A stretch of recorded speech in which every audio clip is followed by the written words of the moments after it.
नमस्कार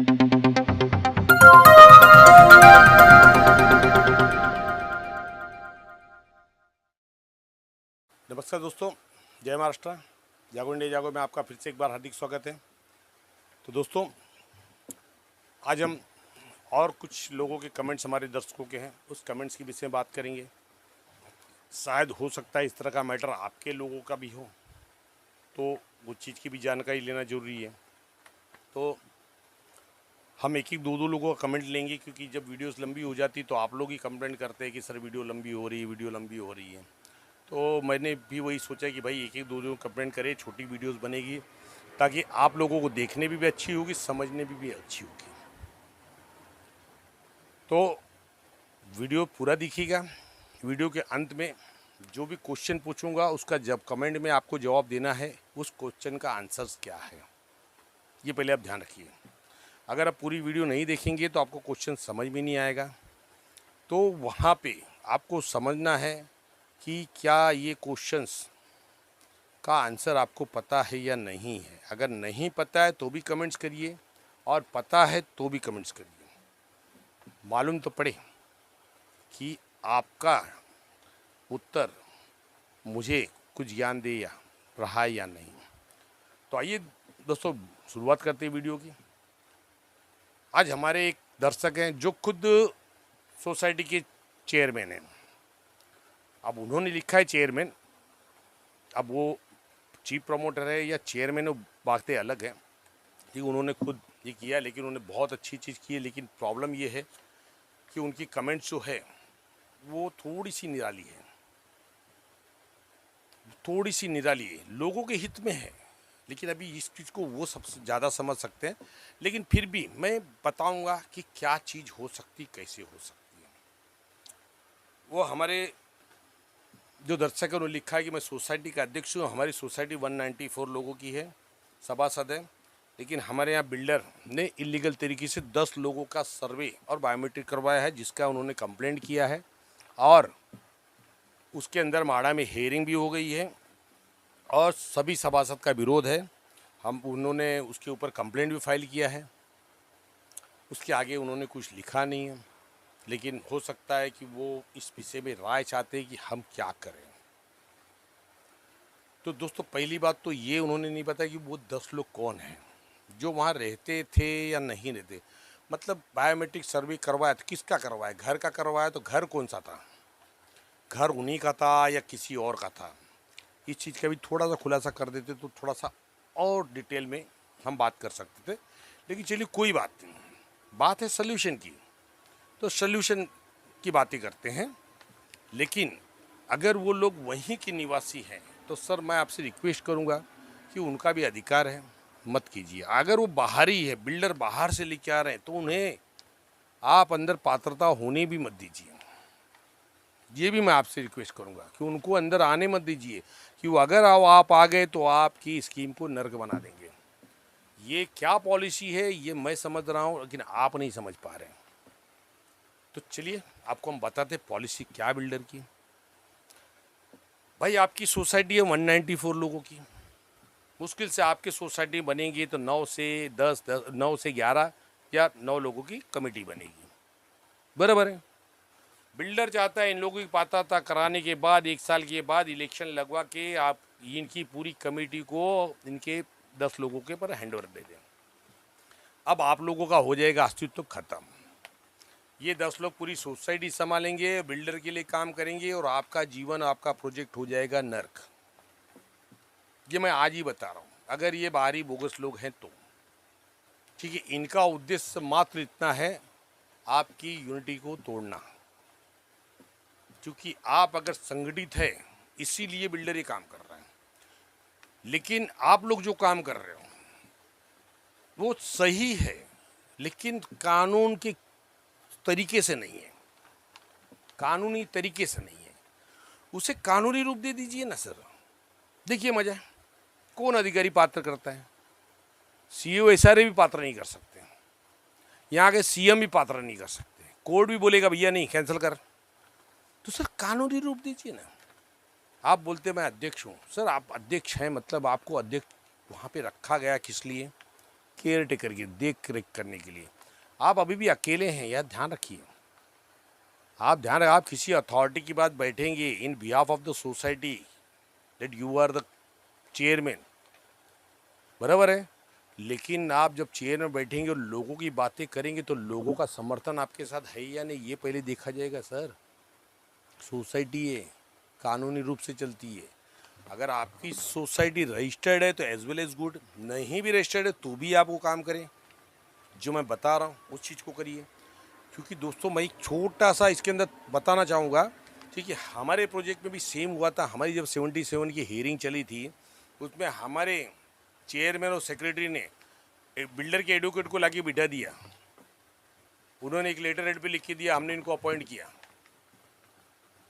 जब उन्होंने बोलना शुरू किया तो बोला, सर मैं आपका परिचय जान सकता हूँ, आप कौन है, किसके बिहाफ पे आए हैं? तो बोले मैं सोसाइटी के बिहाफ पे। सोसाइटी के बिहाफ पे आए या चेयरमैन के बिहाफ पे आए, ये पहले बताइए। क्योंकि सोसाइटी के बिहाफ पे आने के लिए आपको एजीएम की मंजूरी लगेगी। विदाउट रेजुलेशन आप नहीं आ सकते सर। सोसाइटी का पैसा, मतलब हमारा ही पैसा हमारे खिलाफ यूज़ कर रहे हो, तो भैया मीटिंग होगी तो हम बात करेंगे ना वहाँ पे कि एक मेंबर के खिलाफ सोसाइटी एडवोकेट करने के लिए उसके पैसे हैं। लेकिन यही जो मैटर मेंबर के हैं वो मैनेजिंग कमेटी में क्यों नहीं क्लियर किया जाता, मतलब सॉरी मैनेजिंग कमेटी में नहीं, एजीएम में क्यों नहीं क्लियर किया गया, यहाँ क्यों आने की जरूरत पड़ी? तो इस चीज़ को समझिए। अब आपको वहाँ पे ठहराव करना है, आपको वहाँ पे ठहराव करना है। आपको तुरंत, अगर आपने इस साल अगर एजीएम नहीं लिया है 30 सितंबर के बाद, तो आप तुरंत एजीएम कॉल करें और एजीएम कॉल करके बाकायदा लोगों को, जो उनके नियम है, 7 से 8 दिन पहले उनको इन्फॉर्म करें मेंबर को, व्हाट्सएप से चाहे डायरेक्ट लेटर दीजिए, जो भी है उनको इन्फॉर्म करके हॉल बुक करिए। हॉल बुक करने का वीडियो शूटिंग में आप एक बनाइए, रजिस्टर मेंटेन कीजिए, सबके सिग्नेचर्स लीजिए, मिनट्स बनाइए और मीटिंग का एजेंडा पहले उनको 7 दिन पहले समझा दीजिए कि मीटिंग का एक्चुअल एजेंडा क्या है।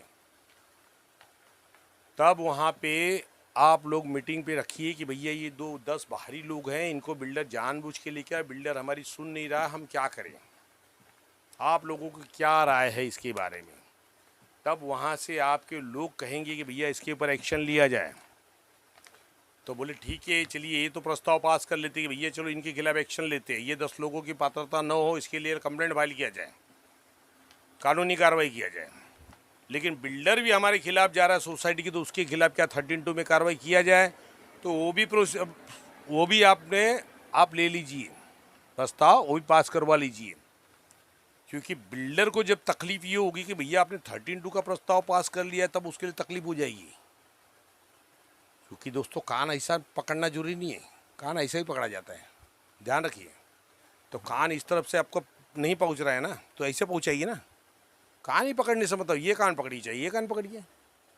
तो आपको जब यहाँ पे देख रहे हो तो यहाँ बिल्डर को अलग फंसा दीजिए सीईओ के पास कि भैया बिल्डर हमारी मनमानी कर रहे हैं। हम सोसाइटी का रजिस्ट्रेशन पास हो चुका है, 70% लोगों ने किया कि भाई बिल्डर हमको नहीं चाहिए, इसको हटाओ, क्योंकि यहाँ पे ये बोगस पात्रताएं करवा रहे हैं। अरे भाई लगा दीजिए काम धंधे पे, लगा दीजिए काम धंधे पे। लेकिन एक बात समझिए कि अगर आप सोसाइटी रजिस्टर्ड है तो आप 13(2) कर सकते हैं। सपोज सोसाइटी को 13(2) का अधिकार नहीं होता है, इस बात को ध्यान रखिए। लेकिन आपका रजिस्ट्रेशन उन 10 लोगों के लिए काम आएगा। आपका ये चीज़ आएगा कि भैया हमारी जो बिल्डर की है, हमने जो परमिशन दी है, कंसेंट किया है, हम उसको रद्द करने के लिए मंजूरी दे रहे हैं कि भैया बिल्डर का जो भी कंसेंट रद्द किया जाए, क्योंकि बिल्डर यहाँ पे आके मनमानी कर रहा है। जबकि यहाँ पे जो भी प्रोजेक्ट है वो सारी सोसाइटी के नाम पे हो रहा है।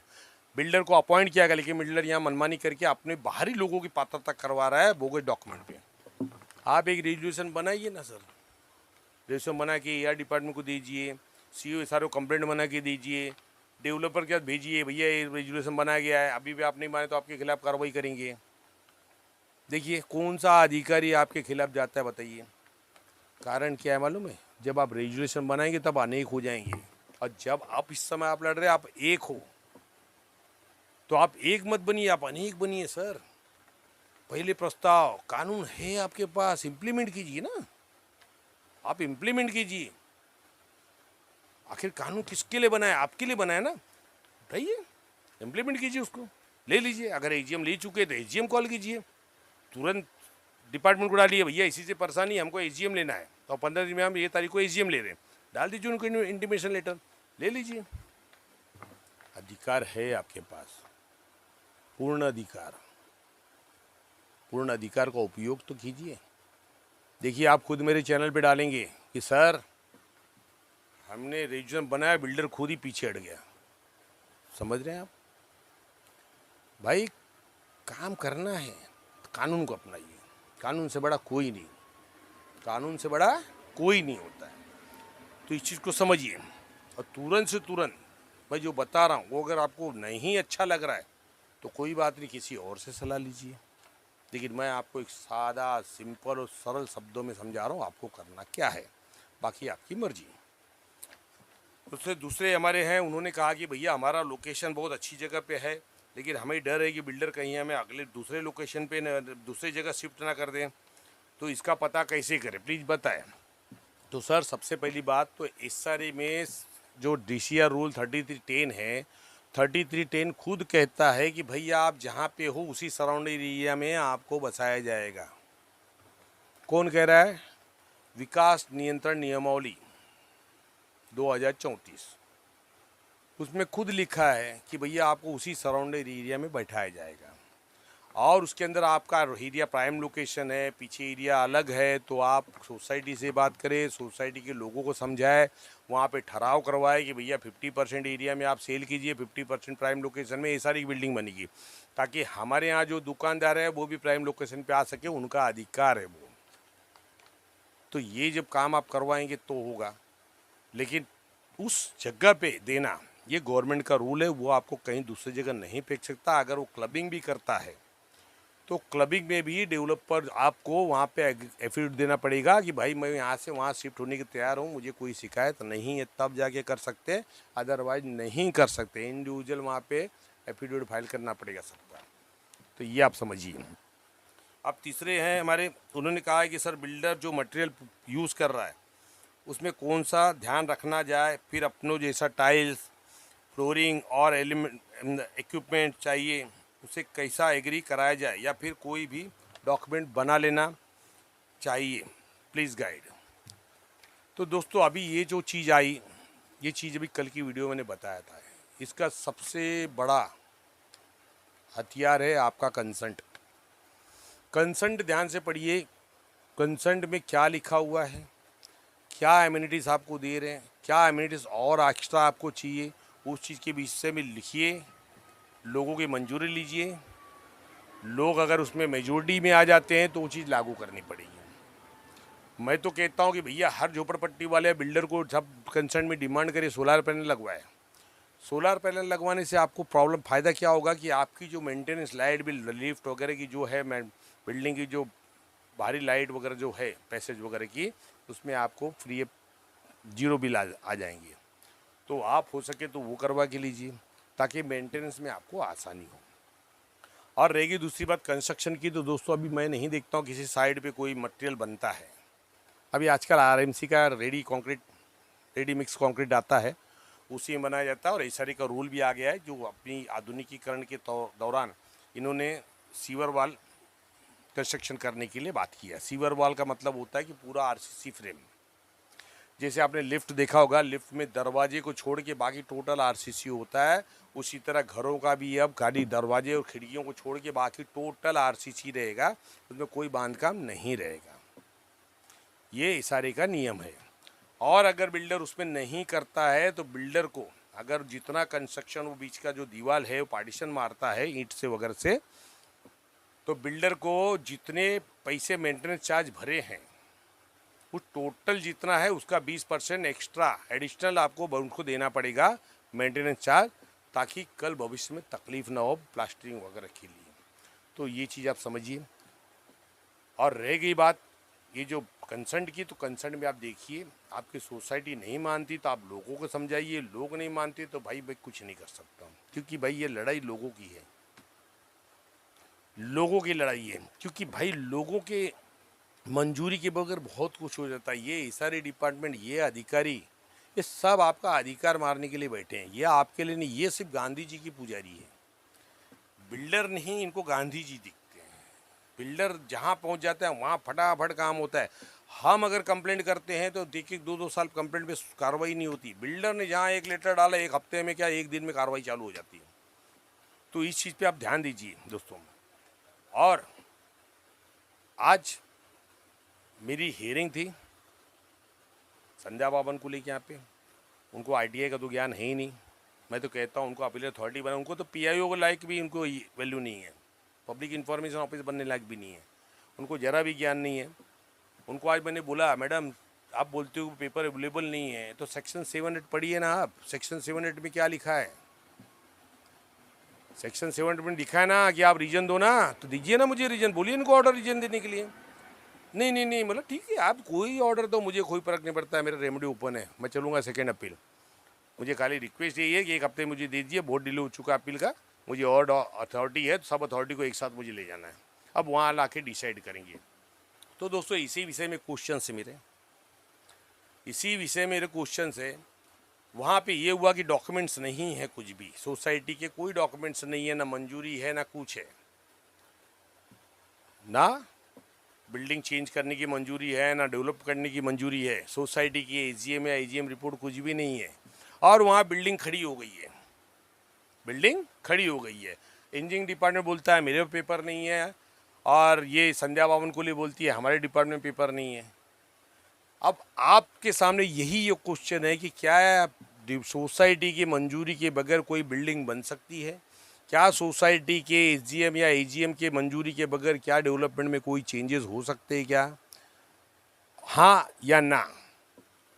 या अगर जिसे पता है कि इसका सर्कुलर क्या है तो सर्कुलर नंबर मुझे कमेंट से बताएं, मैं भी देखूँ आप कितने जागरूक हुए। तो आपके लिए आज का क्वेश्चन ये है, आपका क्वेश्चन ये है कि अगर ये क्वेश्चन में आप जो कमेंट करेंगे उतनी नॉलेज आपकी बढ़ती जाएगी। तो दोस्तों मैं वापस एक बार रिपीट कर देता हूँ क्वेश्चंस कि क्या सोसाइटी की मंजूरी के बगैर डेवलपमेंट परमिशन मिल सकती है? क्या सोसाइटी के एसजीएम या एजीएम रिपोर्ट के बगैर जो भी डेवलपमेंट है उसमें चेंजेस हो सकते हैं क्या? उसका जो भी कमेंट्स है हाँ या ना में आप कहिए, और जिसको भी सर्कुलर मालूम उस सर्कुलर का भी उल्लेख कीजिए। देखते हैं कौन व्यक्ति जो इसके अंदर इतनी जागरूकता में पहुंच चुका है। तो धन्यवाद दोस्तों, मिलते हैं नेक्स्ट वीडियो में और किसी के कमेंट्स के विषय में, और किसी की समस्याओं के विषय में, या किसी और विषय में। धन्यवाद। जय हिंद, जय महाराष्ट्र।